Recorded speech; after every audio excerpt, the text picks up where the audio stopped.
Good morning, everybody. Glad to have you here today. Thank you for joining me. If you will, like, share, comment on the post. And then if you, excuse me, if you like, you can follow along in 1 Peter chapter 2, and we'll be in verse number 6 today, where John is going to go from preaching to meddling.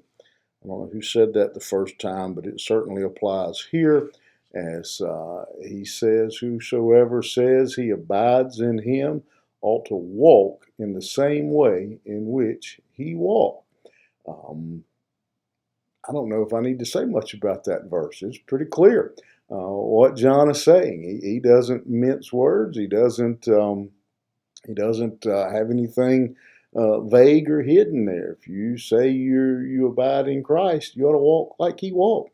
You ought to act like He acted.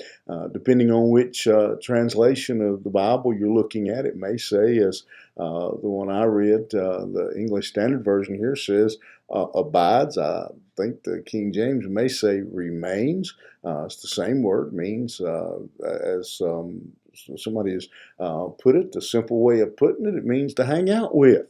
If you say you're hanging out with Christ, you ought to walk like Him. You ought, if you're going to hang out with Christ, if you're going to be around Christ, then you're going to begin to act like Him. You're going to begin to do the things He does and like the things that He likes. Just like any other group of people, if you put them together and they hang out together for a while, they'll start doing the same things. They'll pick up some of the same words, some of the same phrases. They'll start going to the same places. They'll walk like the other ones walk. Or eventually it'll show. It stands out. And so you hang around someone. Just like probably many of you today, if you've been married a long time, you've probably picked up some of your spouse's likes and dislikes. You've probably picked up some of their mannerisms, some of their ways of doing things. When you abide, when you remain, when you hang out with Jesus, John says, you'll start to act like Him.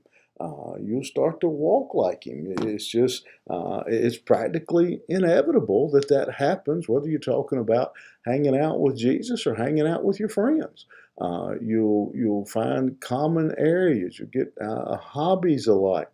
And again, he says if we say we have a relationship, and notice he says if you say you hang out with Him, then you ought to walk like Him. We have to, for that to happen, this verse is kind of funny in the way it's structured. For that to happen, for us to walk like Jesus walked, then we have to go back and we have to remain in Him. There's some people who are trying to walk like Jesus walked, but they're not abiding in Christ. They're just trying to take their Bible and pick it up and look through it, or listen to the preacher say this is the way people ought to do, and then trying to go out and do it. And it fails every time. They may do well for a while. They may start living a better life, but eventually the wheels fall off. If we're going to walk like if we abide in Him, we ought to walk like Him. And the only way to walk like Him is to abide in Him. Keep that in mind today. You have a good one. We'll see you here tomorrow morning.